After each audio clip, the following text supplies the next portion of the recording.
Wild Tales is sponsored by Cotswold Outdoor. When we're out in the elements, we're in our element. And outside retail expert Cotswold Outdoor is helping more of us to get out with the right kit. Thanks also to their support, the National Trust is helping walking communities to access the UK's outside spaces. And we're working to fix 15,000 kilometres of paths and trails by 2030 for everyone to enjoy. Find your element with Cotswold Outdoor. Everybody thinks that they're these very cute, gentle birds, which, they are cute, but they really are feisty. They've got strong wings, so they'll wriggle a lot. They dig the burrows themselves with the sharp claws on the feet. They will kind of claw you, which is very painful. They'll bite you, which is obviously painful as well. You usually end up with the odd scar or cut if you're if you're trying to handle them, which is, as it should be, I suppose. In the summer months, a remote rocky island in the North Sea becomes a wildlife spectacle when it's taken over by bustling colonies of seabirds. One in particular with a load of colour and charisma. I'm Rosie Holdsworth, and for this episode, Northumberland-based ranger Dan Iceton joins a Farne Islands ranger who's going to extreme lengths to care for these unmistakable seabirds. Welcome to Wild Tales and the Clowns of the Sea, the colourful lives of the Farne Islands puffins.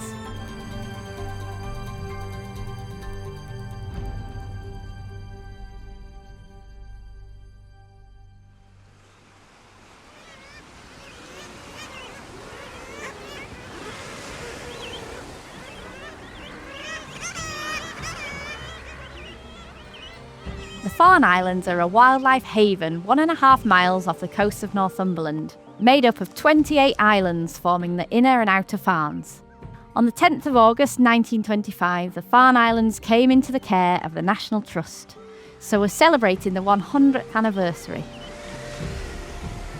The islands are a national nature reserve and home to a breeding colony of 23 different species of seabirds, including eider duck, guillemot, razorbill, kittiwake, Arctic tern and puffin, as well as being an important stop-off point for a host of migratory birds, from long-eared owls to bluethroats and ring-ouzels. During the winter, it's also home to a colony of grey seals who return each year to pup. Dan Iceton used to be a ranger on the Farne Islands, so it's a place close to his heart. He's catching up with Ranger Tom Hendry to find out about the work he's been doing with the Farne seabirds, and particularly the puffins. So hello Tom, how are you doing? You alright? Hello Dan, how are you? Good to see you again. We're about to jump on a boat in order to get to the Farnes, and that is your commute to work, isn't it? It is indeed. Seems so normal really for us, but each day is a bit different. Say today there'll be a little bit of chop on the sea. If the winds are kind of northerly or easterly, we could have some really big swell. It can be hard to land the boats. And then you were talking about how the boats might not be able to land. Does that mean that you end up stuck out there? Can you be stuck for quite a while? Have been stuck in the past before. I think my record's about 10 days that I've been out there before. The boat's just arrived, so should we jump on? Indeed, let's jump on. There we go.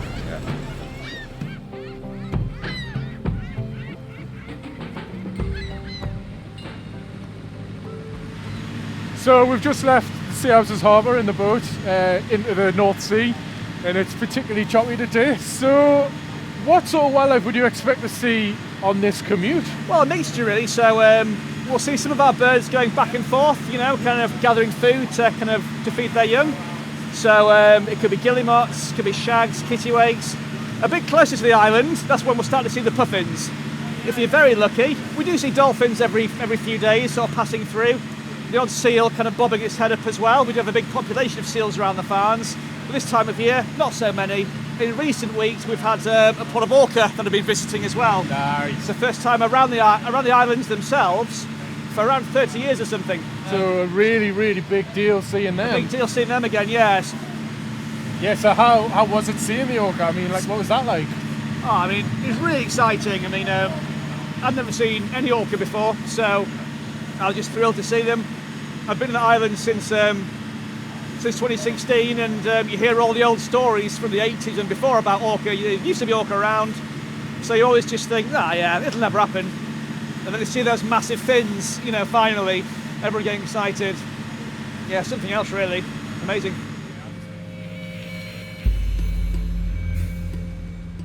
Hoping to be one of the lucky few to spot an orca close to the Farne Islands, Dan and Tom scan the horizon for a glimpse of an enormous fin. It's not to be on this trip, but their attention soon shifts as they get closer to the cliffs of Inner Farne. There are a lot of seabirds flying around, their cries growing louder and the air's becoming more pungent.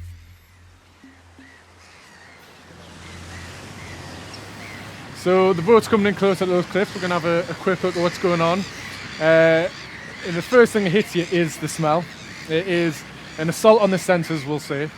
It's that really strong smell. It almost sits on the back of your throat almost, isn't it? Yeah, it's we've had a lot of sun recently and a fair bit of rain, so that combination of heat and rain just releases the ammonia smell, yeah. But you did become nose blind quite quickly. That's very handy, isn't it? So we can see, like you say, all the kittiwakes and the guillemots and the razorbills as well. I mean, they're all fantastic birds, aren't they? Have you had many guillemots fledging yet? Is it still too early? No, so we're in full kind of guillemot fledging season, so you can hear all the squawks. You might be able to pick out the odd kind of high-pitched cheeping. This would be the guillemot chicks. They only leave the nest site when they're about three weeks old only, about half the size of the adult. They can't even fly. The dad will basically lead them off the cliff, so they'll jump off the ledge into the water, and that's them out at sea for the rest. Well, for the whole winter. The boat docks at the Inner Farne jetty, and Dan and Tom walk up the rocks onto the island, hoping to spot some puffins or one of their chicks, known as pufflings. Tom then notices something fluffy and cute in the water. Right, so we just got off the boat on the jetty. I've actually just spotted a puffling in the water there. Oh, what a great spot, look at that. So that'll actually be one of our, possibly our very first puffin that we've seen actually fledged from the burrow of its own accord. So the parents will leave it to itself.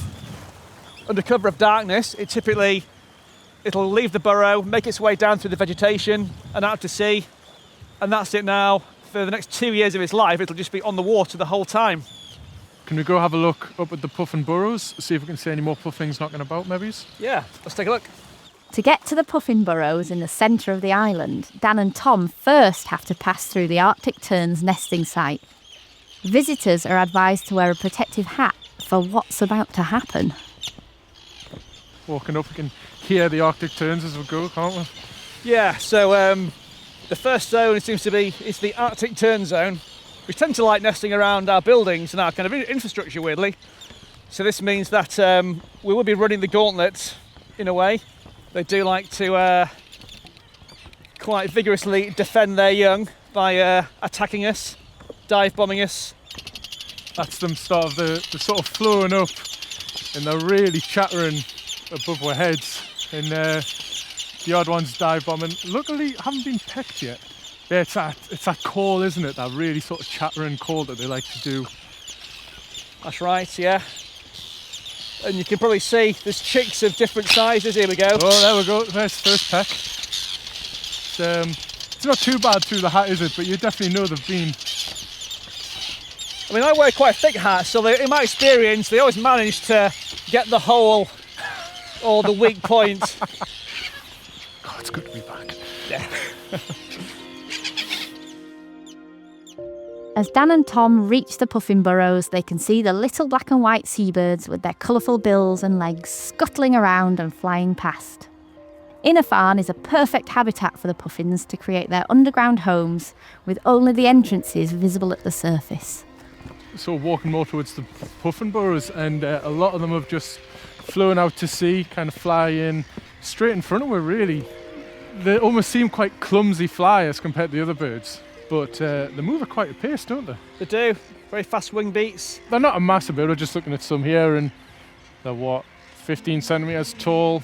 But the beak on them, it's a big beak, and like it's that bright orange with like the bands of colour on them.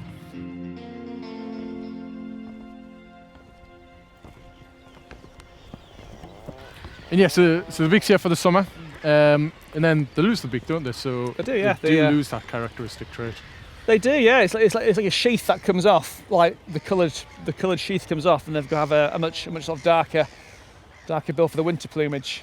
It's almost like they've got their party clothes on for the breeding season, you know, for the partners to attract each other, show that they're in prime physical shape for breeding. And then once that happens, it's into the comfies after that, and then you know, sort of more subdued plumage. So puffin, it's in the auk family. I mean, you might say it's like the northern equivalent of the penguin in many ways. I mean, they're not related at all, but there are certain characteristics. You know, there's a lot of black on them. They kind of stand upright. They all just lay one egg as well, okay. So one egg a year. But puffin's the only one which burrows underground. There aren't many birds in Britain that do actually dig their own burrows and nest underground. So I think that fact alone makes them quite amazing birds. What's quite typical of puffins and many seabirds is that they are quite monogamous, so they're kind of loyal to their partners. They'll take it in turns, you know, to incubate the egg and to kind of feed the chick. So unlike, say, you know, many of the duck species, you know, the males are quite hands-on, or beaks on parents, if you like. And with a long lifespan, which a typical lifespan is about 15 years, but the record is over 30 years old for a puffin as well. With a good reliable partner, a good location, because they'll come back to the same burrow each year. The hope is that they'll get plenty of chicks away in their lifetime. They've got that advantage of being underground, adds so much more protection in terms of predators. Puffin chicks, they can be taken by some of the large gull species, such as herring gulls. And in fact, the biggest predator we have here, well, avian predator, the great black-backed gull, they can also sort of take and kill an adult puffin as well. And then round here, they're known as many different sort of names, aren't they? They do. There's obviously clowns of the sea and sea parrots are quite common ones. Although here as well, the local Northumberlands call them Tommy Noddies, which is a great one. Just looking over the island, and this whole area it's almost pockmarked with burrows, and the puffins are kind of just wandering about quite happily. This is like the prime habitat for them, really. It's the like maritime meadow with a nice mix of sea campion, orich and scurvy grass as well. Campion in particular, you know, roots that bind the soil together, because as you can see, this many burrows, you know, it's a bit of a honeycomb situation going on underground, so you need some robust soil. So how many burrows are there? So on this island, in a Farne, we'll have over 15,000 pairs of puffins. A puffin census takes place every year to keep a check on the colony. Monitoring all the seabirds is vital, particularly since the bird flu outbreaks of 2022 and 2023. For the puffins, a sample of burrows is taken and replicated across the island. They're assessed for occupation, checking for signs of digging and droppings. Sometimes the rangers put their hands inside the burrows looking for puffins and eggs. To gauge adult puffin survival rates, coloured rings with 3-digit codes are also used. These are easy to spot and help track the birds as they return to the island. Tom's licensed to ring the puffins and has an adult bird that he needs to do. The first part of the job is to get the puffin out of its burrow. I'm going to try to catch an adult bird to ring it and then colouring it. Tom's just putting his arm into the puffin burrow. Oh, looks like we've got something. We do have something. It was fighting me a bit. So while you're doing that, what does it feel like? Quite wriggly. The length of the burrows is such that it's almost full arm length. And this is then the issue of trying to get these birds, because they can just scoot right into the back of the burrow. Tom is just pulling the bird out. It's still trying to get away. You can see there's a lot of movement, flapping its wings a lot. Here we go. So that's nice adult puffin. Tom's holding the bird there. So I've got a bit of a grip around its firm part of its top of its head there. The claws there are very sharp, as you can see. and they are kind of digging into me slightly there. Yeah, they're digging in. I'll use this ring here. I'm going to pop it on the right leg. So Tom's just using the ring and pliers there. So we're putting the metal ring on this one. Requires quite a lot of concentration because obviously the puffin's not too keen on just holding its leg out for you, is it? It doesn't want to play ball. Not now. Okay, so now we'll, before we let it go, we'll just do a couple of measurements. So we'll do the wing length. So for this, we'll just place, so this is, so I have 154, 154 for the wing. Now this is the tricky bit, okay? So would you be okay, Dan, to help me measure the bill depth? So what I'll do, I'm going to secure the beak shut, and it'll probably bite me in the process, so it's all fine. Good luck. There we go. Yeah. Oh, that hurt. Yeah, it's got a sharp beak. So I'll just shut like that, as straight as you can. Yeah, just like the top bit there. 27. With the ring in place and the measurements taken, there's just the puffin's weight to check. The easiest way to do this is by placing the puffin in a small plastic measuring jug and putting this on the scales. It's a quick method and doesn't harm the puffin. Thank you. And the last thing we'll do... Is this where the puffin jug comes in? This is where the puffin jug comes in. So I'll just put the head first in, just for a moment. So head first in, obviously, just to try and stop it flying. 281. 281? Yeah. Great, and that's it. And it's gone straight back in? Yep. Happy as anything. How's your fingers? Fine. Fine. Like you see, you're covered in scars anyways, aren't you? Yeah, 2 more for the collection. It's a dangerous job. The rangers are following a long tradition of past wardens and watchers on the Farne Islands, keeping an eye on the seabirds and their numbers. The monitoring information is given to organisations like the British Trust for Ornithology and contributes to the national picture of seabird health. It's also used by the rangers to get insights into some of the issues that the birds might face on the Farne Islands and helps them plan for managing these in future years. In terms of puffins, the most important thing is to maintain the habitat as much as possible. So this is trying to prevent some of the erosion that might happen, because seals, for example, on the outer group, they can cause a bit of damage to the soil erosion as well, which might affect the puffin burrows. So on inner Farne, we just want to try and prevent them from coming up sort of too high. Puffins, like all seabirds, you know, they will be affected by increasingly poor weather and climate change as well. Some of the work that we're doing is giving them a fighting chance. All that we want to do is keep a close eye on the species and do all we can to ensure that they'll be here and thriving in another 100 years' time.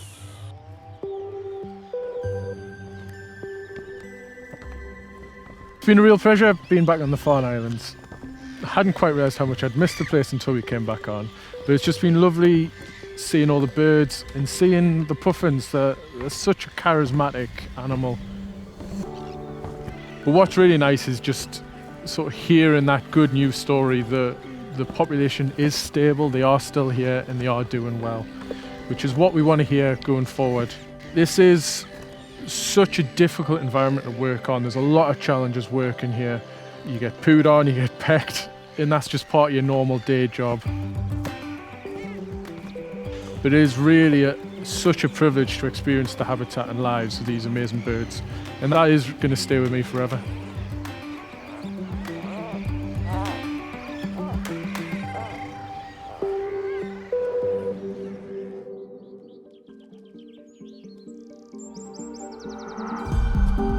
Thanks for listening to this episode of Wild Tales. If you liked it, why not give us a like or a follow? We'll be back soon with another episode in a couple of weeks, but if you can't wait that long, why not check out our other nature podcast, Nature Fix? Or, if you like your history too, there's Back When. I'll see you next time.